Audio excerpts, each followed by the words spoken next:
आज जगन्नाथ 19तम वार्षिक उत्सव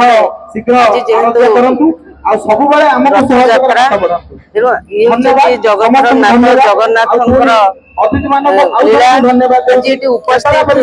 गहन बहुत मानिगणी व्यक्ति मैंने उपस्थित अच्छा जगन्नाथ भक्त मैंने उपस्थित अच्छा जमी जगन्नाथ चेतना को ऐतिह्य को केमिति बजाय रखा आगे जाजपुर गारिमा केमिति बढ़िबो तार आलोचना एठी विभिन्न प्रकार आमे जो मानक पाइथिलु मंच रे जो ज्ञानी मानक पाइथिलु तांको द्वारा आमे जाजपुर विषय किछि जानिबा को पाइथिलु।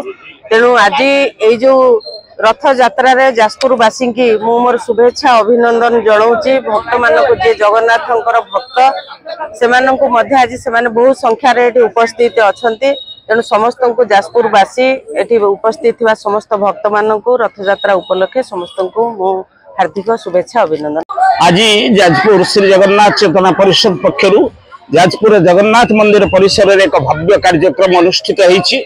आपण माने समस्ते जानती जे जाजपुर जगन्नाथ रथ यात्रा घोष यात्रा परदिन अनुष्ठित होता है। तार कारण होची अतीतर इतिहास कहे जे जाजपुर ही जगन्नाथ को पुरी को निया जाई सेठारे करा जाइथिला तांकर रथ यात्रा एवं सेही परंपरा अनुसार पुरी श्रीक्षेत्र महाप्रभु को सम्मान जणाई जाजपुर ता परदिन ही अनुष्ठित होता है यही रथ टଣା। किंतु आज देवता माने रथरे आरोहण करिसंती एवं सेमानंकर यथाशक्ति आमे सम्मान सहित भक्तिर सहित तांकर आराधना करिछु एवं विशेष करी काली जते रथ यात्रा अनुष्ठित हो अगणित जनता एथिरे अंशग्रहण करिवे एवं जय जगन्नाथ ध्वनि रे ए अंचल प्रकंपित हबो।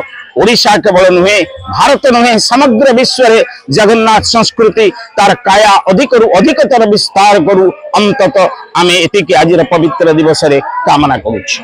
जाजपुर रे श्री जगन्नाथ चेतना परिषद पक्षरु ए जो कार्यक्रम आयोजन कराइछि या द्वारा आमे स्पष्ट भाव में प्रमाणित करबा चाहूछु जे श्रीक्षेत्र रे जते महाप्रभु को पाताली करा जाइथिला सेतेबेले महाराज जजाति केसरी तंको पाताली उद्धार करी एई थारे ही अवस्थापित करिथिले एवं विशेष करी तांकर श्री जगन्नाथंकर संस्कृति को अधिक प्रसारित करिया पई जाजपुर सम्राट जजाति केसरी पुरी रे प्रथमे मंदिर निर्माण करी महाप्रभुंकर उपासना आरंभ करथिले। तेणु जाजपुर सहित श्री जगन्नाथ महाप्रभुंकर अति निबिड़ संपर्क रही पुराण इतिहास किंवदंती एवं मारवा पंजीरू आम स्पष्ट भाव में अनुभव करि थाउ।